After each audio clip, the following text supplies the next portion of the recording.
దేవుని నామమునకు మహిమ కలుగును గాక. ప్రభునందు ప్రియులరా, మన ప్రభువు రక్షకుడునైన క్రీస్తు యేసు పరిశుద్ధ నామంలో మీ అందరికీ శుభములు. 12వ తేదీ మార్చి మాసము 2026 సంవత్సరం. ఈరోజు ఒక అద్భుతమైన హృదయ లోతులోంచి ఈ వాక్యం నేర్చుకోబోతున్నాం. వధకు సిద్ధమైన గొర్రెలము. వధకు సిద్ధమైన గొర్రెలము. రోమీలకు రాసిన పత్రిక 8వ అధ్యాయం 36వ వచనం. ఎంత మంచి వాక్యం అంటే, దేవుడే గొర్రె పిల్లను చూచుకొనును అని అబ్రహాం చెప్పాడు. కానీ వధకు సిద్ధపడిందే ఇస్సాకా. ఇస్సాకు బలిపీఠం మీద పెట్టబడ్డాడు. అంగీకరించాడు, తండ్రి మేలే చేస్తాడని. కానీ ఈ తండ్రి, నా పరలోకపు తండ్రి మేలే చేస్తాడు అని చెప్పి పూర్తి విశ్వాసం ఉంచాడు. కత్తిపైకెత్తాడు. ఇప్పుడు వధించబడుచున్న గొర్రెపిల్ల ఇస్సాక, ఆ వద్దకు సిద్ధపడిన అబ్రహామా, ఏం చేస్తారు వీళ్ళిద్దరూ అని పైనుంచి తొంగి చూస్తున్న దేవాది దేవుడా, ఈరోజు వద్దకు సిద్ధమైన గొర్రెలం. ఉపవాసము ఉంటున్న మనము సహవాసం ఉండాలి అంటే ఏ విధంగా ఉండాలి? ఈ రోమీలకు రాసిన పత్రిక 8వ అధ్యాయం 36. 8వ అధ్యాయం చాలా సూపర్ అధ్యాయం. అది ఇందును గూర్చి రాయబడినది ఏమనగా, నిన్ను బట్టి దినమెల్లా మేము వధింపబడి. అంటే దేన్ని బట్టి? 35 కూడా చూద్దాం. లేఖనాన్ని కోట్ చేస్తూ రాస్తున్నారు ఎత్తిపడుచు. మేము దినమెల్లా వధింపబడిన వారము, వధక సిద్ధమైన గొర్రెలమని మేము ఎంచబడినాము. అంటే మనల్ని మనము ఆ సాక్రిఫైస్ కి నీవు నేను అంగీకరించాకనే క్రీస్తు ప్రేమను ప్రకటించారు. క్రీస్తు ప్రేమ నుండి మనల్ని ఎడబాపు వాడేవాడు. శ్రమ అయినా, బాధ అయినా, హింస అయినా, కరువైనా, వస్త్రహీనత అయినా, ఉపద్రవమైన, ఖడ్గమైన మనల్ని ఎడబాపు. అంటే 1 శ్రమ, 2 బాధ, 3 హింస, 4 కరువు, 5 వస్త్రహీనత, 6 ఉపద్రవము, 7 ఖడ్గం. మరి ఇంకా చెప్పుతున్నాడు 37, మనలను ప్రేమించిన వారి ద్వారా అత్యధికమైన, మోర్ దాన్ కాంకరర్స్. ఇప్పుడు మరణమైన, జీవమైన, దేవదూతలైన, ప్రధానులైన, ఉన్నవి అయినా, రాబోవునవైనా, అధికారులైన, ఎత్తైన, లోతైన, సృష్టింపబడిన ఏదైనా క్రీస్తు యేసునందలి ప్రేమ నుండి. అంటే అంత దృఢమైన విశ్వాసము నీలో పరిపూర్ణము కావాలి అంటే ఈ 40 అనే సంఖ్యకి పరిపూర్ణత అని అర్థం. కనుక ఎలా నేర్చుకోవచ్చు ఈ వాక్యాలు? ఈ లేఖనం ఎక్కడ ఉంది అని వెళ్లే ముందు ఒక్కసారి ఇంగ్లీష్లో మనము న్యూ ఇంటర్నేషనల్ వెర్షన్ నేను చదువుతాను. రోమన్స్ 8:36. ఇప్పుడు ఇక్కడ ఏమని ఉంది? యాజ్ ఇట్ ఈస్ రిటన్, రాయబడింది ఏమనగా, for your sake we face death all day long. నీ నిమిత్తము మేము దినమెల్లా మరణము కోసం ఎదురు చూస్తున్నాం. We are considered as sheep to be slaughtered. మమ్మల్ని మేము గొర్రెల వలె చూసుకుంటున్నాము, ఏ క్షణమైనా వధించబడుట కొరకు. కనుక ఇది కీర్తన 44:22 మనం చూసినప్పుడు ఇక్కడ ఉంది ఈ లేఖనం. నిన్ను బట్టి దినమెల్లా మేము వధింపబడుచున్నాం, వధకు సిద్ధమైన గొర్రెలమని ఎంచబడుచున్నాం. ఎలాగా? 21 అంటాడు, హృదయ రహస్యములు ఎరిగిన దేవుడు. సెన్స్ అంటే ఆయన తెలీదా? కాబట్టి ఆయన నీ హృదయాల్లో వధకు సిద్ధమైన గొర్రెపిల్ల, లేకపోతే ఆ గొర్రెపిల్ల మాంసం కోసం సిద్ధపడిన తోడేలా అని ఆయన తెలీదా? ఆయన తెలుసుగా. కనుక దేవుని బ్లఫ్ చేయలేం కదా. దేవుడు సమస్తము చూస్తున్నాడుగా. ఆ రెండింటిని, గొర్రెలను మేకలను కూడా కలిపి ఉంచుతాడుగా. ఆ మందని వేరు చేసే సమయం వస్తుందిగా. మరి ఎందుకు తొందర? ఎందుకు అంటే ఈ ప్రేమ గురించి రాస్తూ, ఎలాగా ఈ ప్రేమ మనలో కార్యసాధకం కావాలి? అంతరంగ పురుషుని యందు ఎఫెసీ 3:15 శక్తి కలిగి ఆయన ఆత్మ వలన బలపరచబడినట్లుగా క్రీస్తు యేసు ప్రభుల వారు విశ్వాసముగా మన హృదయములలో నివసించినట్లు దేవుని మహిమైశ్వర్య చొప్పున మనకి పొందుకోవాలి అని అంటే, దేవుని సంపూర్ణత యందు మనము పూర్ణులము కావాలి అని అంటే, ప్రేమ యందు వేరుపారి సమస్త పరిశుద్ధులతో కలిసి దాని వెడల్పు, పొడుగు, లోతు, ఎత్తు ఎప్పుడైతే ప్రేమ, the dimensions of the love is across సిలువ వేయబడటం. నిన్ను బట్టి మేము సిలువ వేయబడి, ఎవడైనను నన్ను వెంబడింపగోరిన యెడల తన్ను తాను ఉపేక్షించుకొని తన సిలువను ఎత్తుకొని, ఎప్పుడైతే జ్ఞానమునకు మించిన క్రీస్తు ప్రేమ తెలుసుకున్నట్టుకు శక్తి గలవారమవుతాం. అంటే ఏ విధముగా నేర్చుకోవచ్చు ఈ వాక్యాలు మనం చూసినప్పుడు?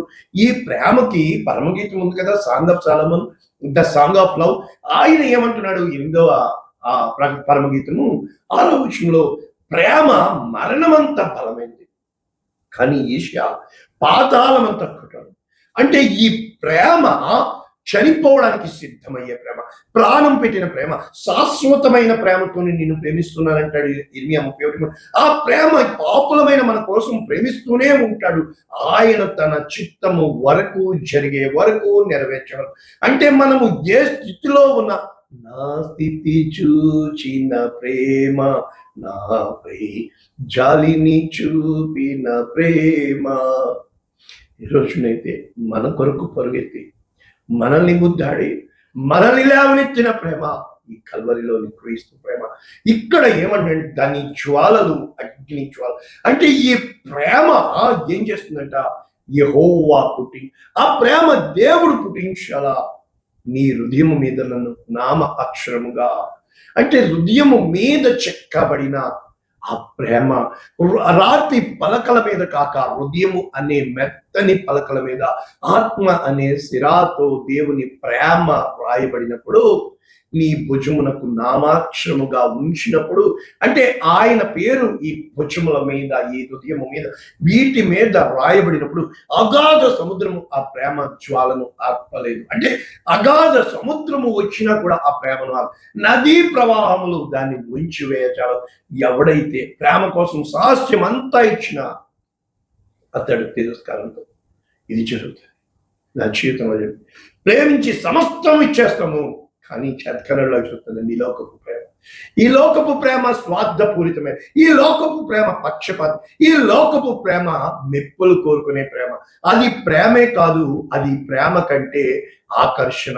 కనుక అపోస్తుల కార్యంలో ఈ పౌలు ఏమంటాడంటే 14:22, శిష్యుల మనస్సులను దృఢపరచి విశ్వాసమందు నిలకడగా ఉండటమే స్థిరమైన ప్రేమ. శ్రమలను అనుభవించవలసి ఉన్నది దేవుని రాజ్యంలో ప్రవేశించి. అంటే నీవు నేను, ఈ పౌలు గారి మాటలు ఎంతగా ప్రేరేపిస్తాయంటే, అంటే క్రీస్తు ప్రేమ నుండి ఎడబాపు వాడెవడు అనడానికి జేసు యొక్క జీవము కూడా మా మరణముకి సంభవించిన ఈ శరీరమందు ఆయన జీవం ప్రత్యక్షపరచబడాలంటే, కొరింథీయులకు రాసిన 2వ పత్రిక 4:11, ఎల్లప్పుడూ సజీవులమైన మేము యేసు నిమిత్తము మరణమునకు అప్పగించి. అంటే నీ మనస్సు తూట్లు పడతాయి, నిందలు అవమానాలు పడుతూ ఉంటాయి, అయినా కూడా నిబ్బరము కలిగి, ధైర్యము కలిగి, నా దేవుడు నమ్మకమైన వాడు, నా దేవుడు నన్ను చూస్తున్నాడు, నా దేవుడు వీటిని జయించే విజయాన్ని ఇస్తాడు, నా దేవుడే నన్ను పైకి లేవనెత్తాలా, నా దేవుడే నాకు మార్గం చూపించాలా, నా దేవుడే నన్ను నడిపించాలా. కనుక కొరింథీయులకు రాసిన 1వ పత్రిక 15:30 అంటాడు, మేము గడియ గడియకు ప్రాణ భయముతో ఉండవేలా అని చెబుతూ, నేను దినదినము చనిపోవచ్చున్నాను, అనుదినము చనిపోవుచున్నాను, క్రీస్తు యేసులో బ్రతుకుచున్నాను. ఏ రోజునైతే క్రీస్తు యేసు గురియను నేను, ఈ విధముగా నీవు నేను దేన మనస్సు కలిగి ఉండటం అభ్యాసము చేయటమే. ఎప్పుడైతే ఈ విధముగా నువ్వు సాధన చేస్తావో అందరినీ క్షమిస్తావు. ఏ రోజున దేవుని నిందించు, ఆయనని నిందించిన వారి నిందలు నీ మీద పడినట్లు తీసుకొని.